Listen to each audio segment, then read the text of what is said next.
sobre cambio climático, producción agroalimentaria y biodiversidad y la relación que existe entre estos tres temas y por qué nos toca a nosotros. Entiendo que este es un evento de comunicación de la ciencia para todo público, entonces mi presentación es un poco más de difusión de la ciencia para todo público, un poco menos técnica, hay algunas cosas técnicas. Bueno, aquí empezamos con la definición de diversidad biológica, según la Convención para la Diversidad Biológica en 1992. La voy a leer porque no se ve. Diversidad biológica es la variabilidad de organismos vivos de cualquier origen, incluidos, entre otras cosas, los ecosistemas terrestres y marinos y otros ecosistemas acuáticos y los complejos ecológicos de los que forman parte. Comprende la diversidad dentro de cada especie, entre las especies y de los ecosistemas. Es decir, la diversidad biológica, en palabras muy simples, es toda vida, desde los genes hasta los ecosistemas, pasando por las especies. La diversidad y la unicidad que nos hace individuos únicos con información específica de cada especie, de cada familia, de cada género, hasta los ecosistemas. Esta es una imagen que muchos pueden conocer, ¿no? De Conavio, de diversidad biológica. Quiero brincar al tema de integridad ecosistémica, cómo esta diversidad biológica está reflejada en un ecosistema y cómo los ecosistemas están más o menos conservados de una manera integral, de una manera funcional en nuestro territorio. Esta es una información de Semarnat a 2012, hace 7 años, la integridad ecosistémica de México era esta. La parte más oscura en el norte del país son los ecosistemas mejor integrados. Las partes más claras hacia el sur del país, de la mitad para abajo, son las partes menos conservadas, menos funcionales incluso. Con menos de 20% de integridad ecosistémica están Veracruz y Tlaxcala. Es decir, los ecosistemas en Veracruz y Tlaxcala están, pues, en menos de 20% de su conservación. Esto es realmente catastrófico, ¿no?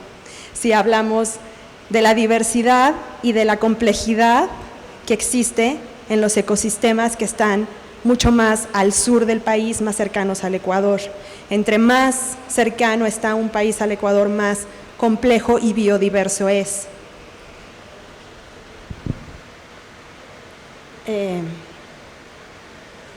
Me recuerda la plática de usted, doctora, hace rato, hablando de Veracruz, y todos lo sabemos como un importante estado de producción agropecuaria, sobre todo a costa de esos ecosistemas, exactamente.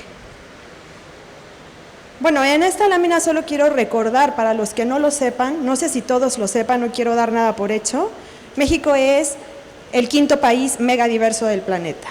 Solamente están antes de México China, Brasil, Colombia e Indonesia. Eso hace a México el 3er país megadiverso de América Latina.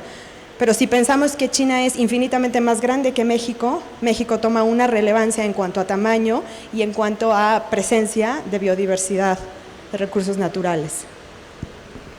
Después pasamos a cambio climático, otra definición internacional, la ONU en 1992. Cambio climático es el cambio de clima atribuido directa o indirectamente a la actividad humana que altera la composición de la atmósfera mundial y que se suma a la variabilidad natural del clima observada durante periodos comparables. Entonces, en términos llanos y simples, el cambio climático es todas estas expresiones, digamos, de fenómenos meteorológicos que tenemos hoy en día y que todos decimos hace 10 años las lluvias no eran así, hace 20 años no había tantos huracanes, hace 15 años la sequía no nos había pegado ni tan fuerte ni por periodos prolongados tan amplios, etcétera. Entonces, cambio climático es producto del calentamiento global, del calentamiento del planeta. En tema de emisiones de gases y compuestos de efecto invernadero, asiste el planeta a 2014. Según el IPCC, que es el panel intergubernamental de cambio climático, el 35% de las emisiones contaminantes se las lleva el sector de energía con carbono y carbono negro.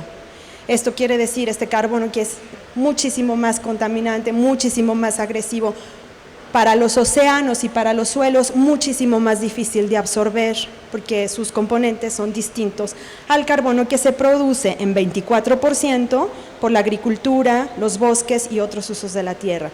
Y este es el número que nos interesa un poco más, ¿no? Transporte tiene el 14%, industria y desechos el 21% y construcción el 6%. Entonces, cuestiones de producción agroalimentaria están en el segundo lugar de emisiones de gases y compuestos de efecto invernadero, es decir, lo que comemos y lo que consumimos, o sea, agricultura y energía y transporte, es decir, nuestra forma de vida, nuestras culturas, nuestras sociedades actuales, directamente están incidiendo, abonando en aumentar estos números. No es que alguien más lo está haciendo, es que lo estamos haciendo nosotros todos los días. Y en términos de las emisiones en el sector agropecuario, según la FAO, que es la Organización Mundial para la Alimentación, la fermentación entérica tiene casi el 40%. Después, otros números, ¿no? El siguiente más alto es el estiércol depositado en pasturas con 16%, pero solamente para efectos de ciencia común, de conocimiento común, el 40% de la fermentación entérica proviene del metano, principalmente en los gases y los eructos de las vacas. Entonces, por eso hace rato hablaban del tema de ganadería, del tema de consumo de carne y cómo es uno de los ejes pues más cruciales en el tema de cambio climático, ¿no? Y de ahí todas estas iniciativas enfocadas a hacer que la ganadería se haga de una forma diferente. La ganadería que se hace hoy en día en términos generales, el 90% de la ganadería y también de la producción agroalimentaria no está funcionando. El cambio proyectado del cambio climático en producción agrícola a 2080. ¿Qué pasa con los países que están en color verde? Van a ser hasta 25% más productivos, con mejores suelos, más fértiles, más capacidad de producción de alimentos, con más capacidad de garantizar la seguridad y la soberanía alimentarias, de ser capaces de alimentar a su propia gente. ¿Y qué pasa con los países de amarillo hacia rojo? Hasta menos de 25% productivos agroalimentariamente hablando, y México está en rojo. O sea, países más rojos, más calientes, menos productivos, menos capaces de producir sus propios alimentos. Ya saben, crisis de aguas, todas estas cosas, ¿no? Acceso al agua, etcétera. Y esto es, estas tendencias, ¿no? Estas proyecciones pues se han hecho después de muchos años, de mucho estudio, de muchos big data. Entonces, esto está así. La cosa es cómo reaccionamos a estos panoramas, cómo nos adaptamos y cómo cambiamos esquemas de producción y de consumo. Bueno, hay respuestas internacionales, muchos conocen, hay paneles de cambio climático, paneles de producción agroalimentaria, metas internacionales firmadas por muchos países, conocen el Acuerdo de París, conocen el panel intergubernamental de cambio climático, en fin. La respuesta de México al cambio climático ha sido esta es una línea de tiempo. Con mucho gusto después la puedo compartir, no la voy a explicar toda, pero desde 2012, en donde se emite la Ley General de Cambio Climático, se ha avanzado un largo camino en cuestión de normatividad ambiental hasta la perspectiva 2020-2030 con la implementación de la Política Nacional de Adaptación liderada por Semarnat y todas las demás instituciones que le acompañan. Entonces, lo que quiero resaltar de este tema de normatividad es que México ha pasado todos estos años construyendo un andamiaje de normativa, un andamiaje político que permita implementar una normatividad sólida en el tema de cambio climático y mucho de ahí en el tema de producción agroalimentaria. Hay toda la cuestión de energía, toda la cuestión de transporte, pero México tiene, y en muchos foros escuchamos lo mismo, y incluso gente dice, bueno, es que ¿qué pasa en México? Sobran normas, sobran leyes, sobran reglamentos, cada año sale uno nuevo regulando al anterior. Y entonces, ¿por qué están las cosas como están? Si en realidad, en términos de política tenemos las normativas y tenemos las reglas. El problema siempre es el brinco de la muerte, ¿no? Cómo se implementan y cómo se crean realmente frentes comunes y coaliciones interinstitucionales que nos permitan aplicar la normativa y redirigir los presupuestos y las actividades a que estén en concordancia con esa normativa. Entonces, esta lámina de respuesta de México a mí me gusta mucho porque expresa de una manera en blanco y negro que en México se pueden hacer las cosas de una buena forma, de una forma correcta. Entonces, bueno, solamente tenemos el reto, ¿no?, de implementarlo pues cada sexenio, básicamente. Y como parte de la respuesta de México, la cooperación alemana al desarrollo sustentable a través del programa Alianza Mexicana Alemana para el Cambio Climático en el componente de adaptación, el Instituto Interamericano de Cooperación para la Agricultura, aquí está Leticia Deschamps, coordinadora de proyectos, que trabajamos con ella durante los últimos casi 4 años, ¿no?, en la construcción de esta agenda. Hemos creado la Agenda de Cambio Climático y Producción Agroalimentaria. Este documento se creó en muchas reuniones de trabajo con muchas instituciones que ahora les voy a mencionar muy rápidamente, pero responde a la necesidad de construir un nuevo paradigma para la producción agroalimentaria en el marco del cambio climático. Es decir, entendiendo también un poco un paradigma desde el tema de revolución científica, de los paradigmas que hablaba Kuhn, en donde hay un marco con reglas, con una estructura que gobierna un cierto tema, pues necesitamos en este momento crear un nuevo paradigma. El paradigma a través del cual se hace la producción agroalimentaria hoy en día no está funcionando. Tenemos más o menos 710 millones de pobres desnutridos en el planeta. Entonces, la alimentación masiva no está cumpliendo con alimentar a todo el planeta. Algo no está funcionando bien. En México tenemos 1,5 millones de niños menores de 10 años desnutridos, con altísimos niveles de desnutrición. ¿Dónde está la comida? ¿Dónde están los nutrientes? ¿Dónde están estas grandes extensiones de carne, de granos, de frutas y de verduras que están por todo el país? ¿Por qué no están llegando a donde tienen que llegar? Entonces, bueno, nos dedicamos por todo este tiempo a pensar cómo debería de ser la producción agroalimentaria en México, en el ideal que también sea viable, con acciones que sean viables, posibles. El objetivo es proponer políticas públicas, líneas estratégicas, líneas de acción, actividades que redirijan la producción agroalimentaria en el país. Lo interesante de este documento es este párrafo de naranja, que pensamos que de ser adoptadas las recomendaciones de esta agenda, México estaría por primera vez en su historia definiendo una política expresa de Estado en materia de cambio climático y producción agroalimentaria y condicionando a que las reglas de operación, los programas de desarrollo, los presupuestos estén en concordancia con esta agenda, sean compatibles con ella. Estas son las instituciones que participaron en la construcción de la agenda, 38 instituciones de todo tipo, federales como SADER, Antesagarpa, Semarnat, Secretaría de Relaciones Exteriores, Secretaría de Energía, instituciones académicas, CONABIO estuvo muy presente, INEC, CONAFOR, INIFAP, en fin, instituciones de la sociedad civil, estuvo Colpos, estuvo COFUPRO, en fin, 38 instituciones que pueden ver ahí y alrededor de 140 participantes y 3 años de trabajo.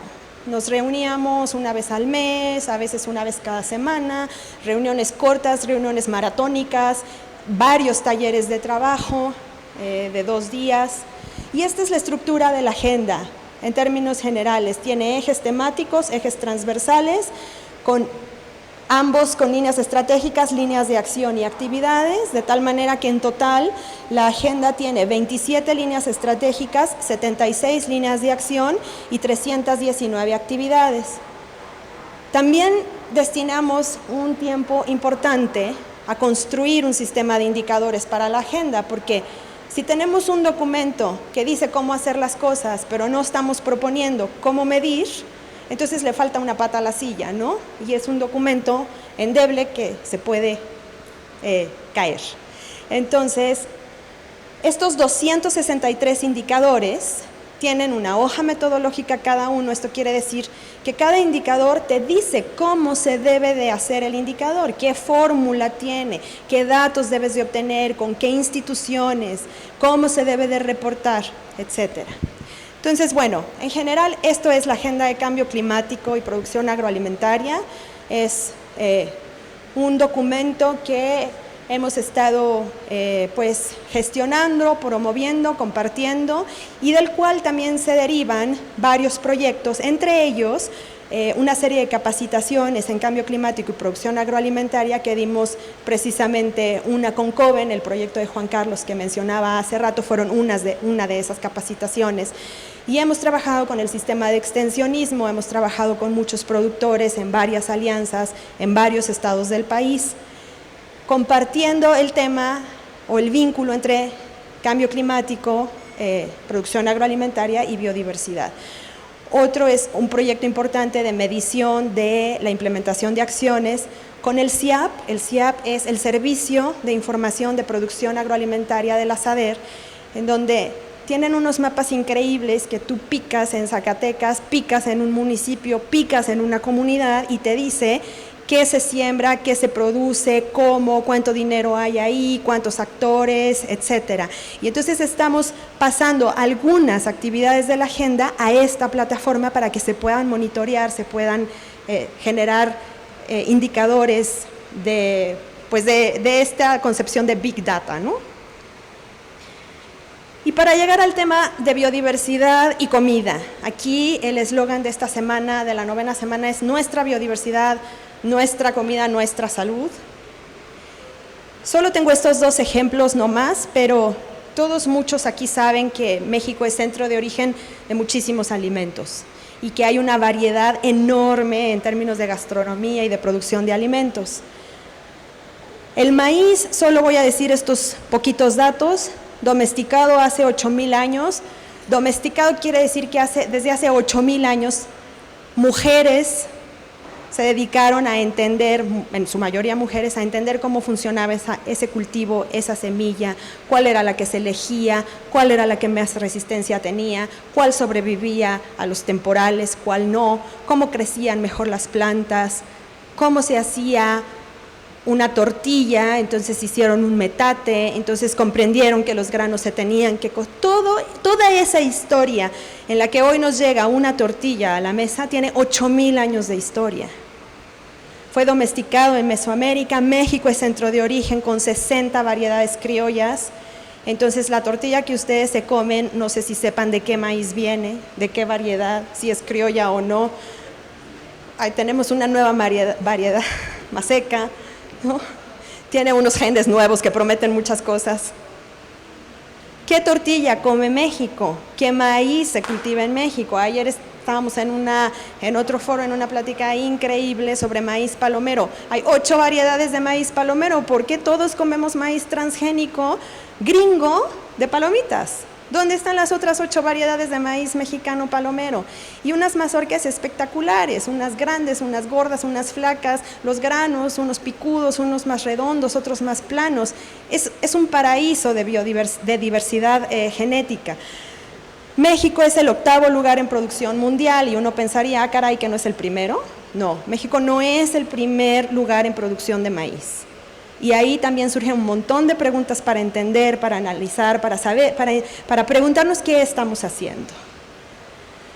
Solo una pequeña reflexión. Al 20 de mayo, el kilo de tortilla, en términos generales aproximadamente, porque varía de estado a estado, costaba 12 pesos con 90 centavos. Más o menos hay 36 tortillas en un kilo contadas. Bueno, a veces si la báscula está alterada puede haber 26, nunca creo que haya 40, pero... Eso quiere decir que más o menos cada tortilla cuesta 3.5 centavos. Producir una hectárea de maíz cuesta alrededor de 24,000 pesos para el productor, alrededor. También depende de la región, de los insumos, pero más o menos.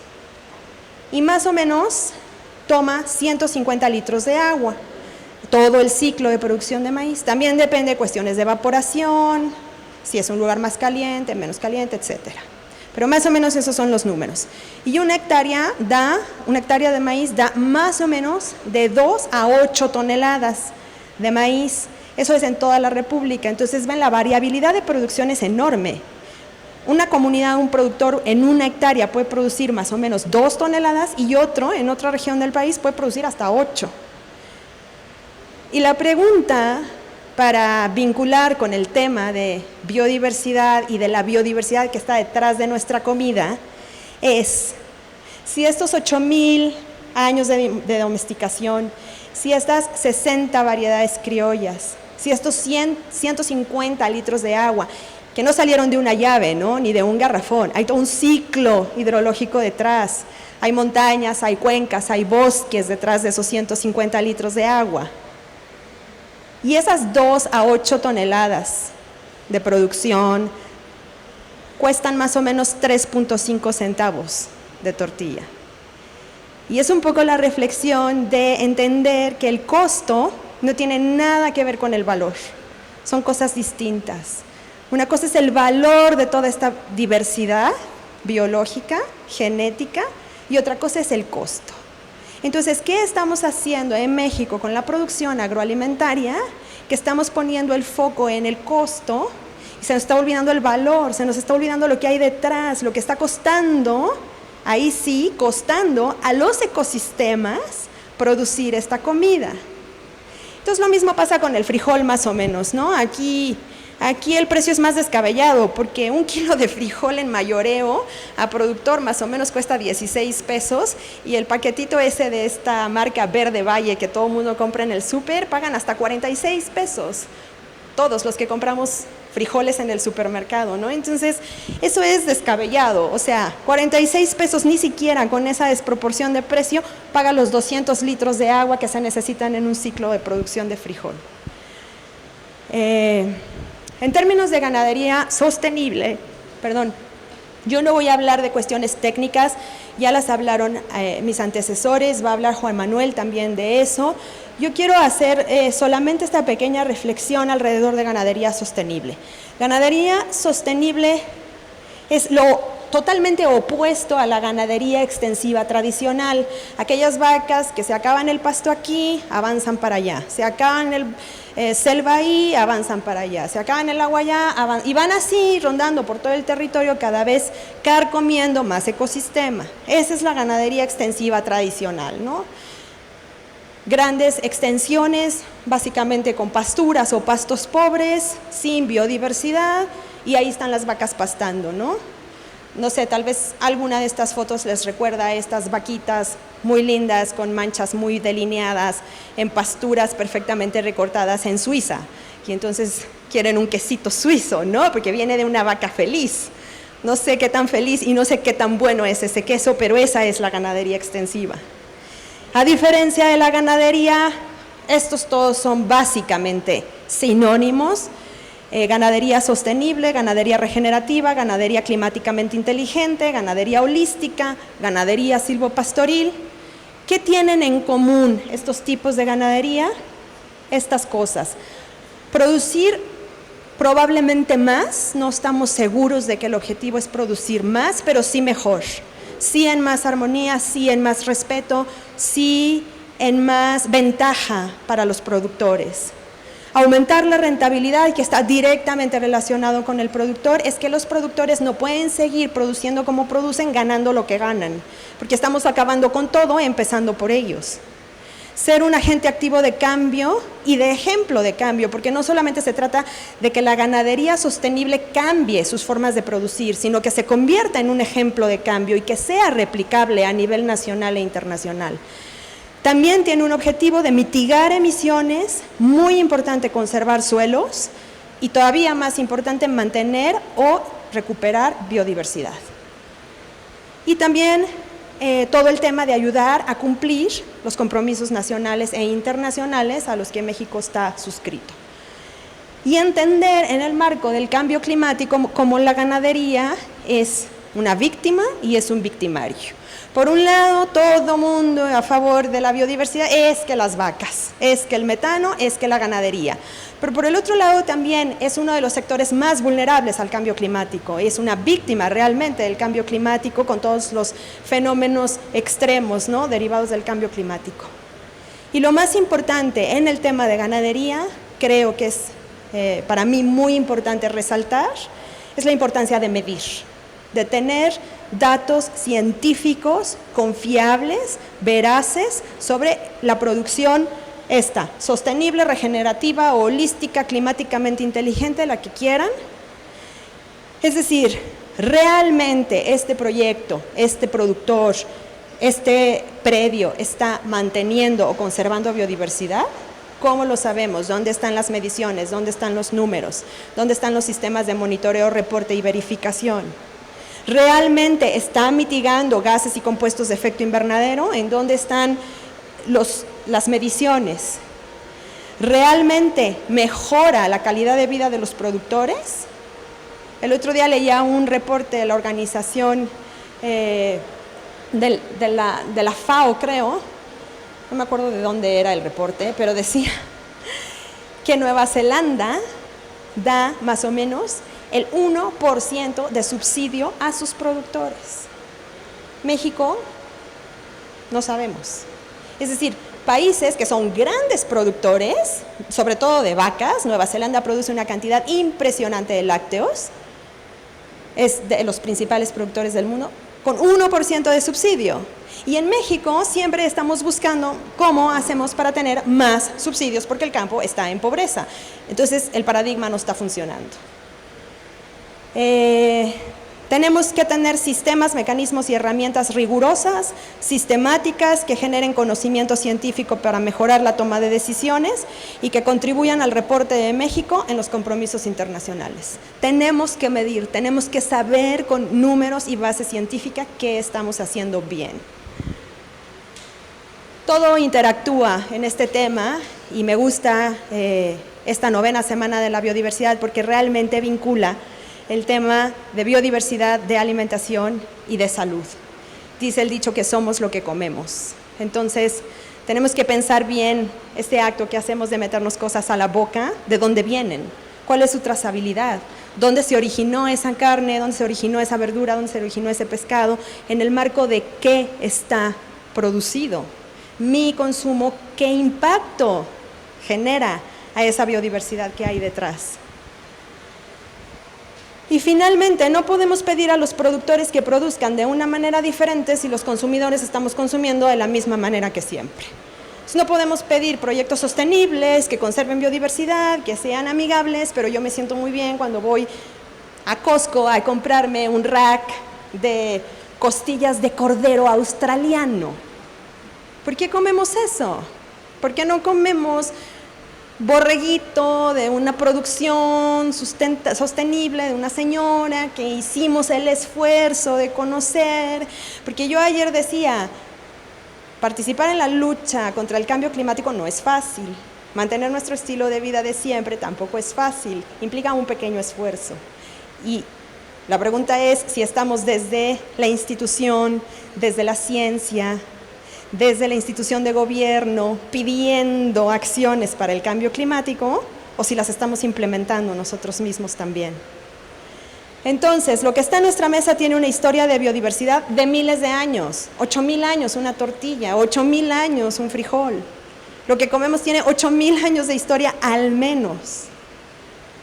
¿Cómo nos conectamos con esa historia? Cuando comemos, ¿cómo nos conectamos para entender qué estoy comiendo y cómo ayudo a no llegar al 1.5 grados de calentamiento global, sino a reducirlo? Mi consumo está abonando cada día al 1.5 grados, o mi forma de vida está abonando a disminuir, a intentar no llegar a ese 1.5 grados.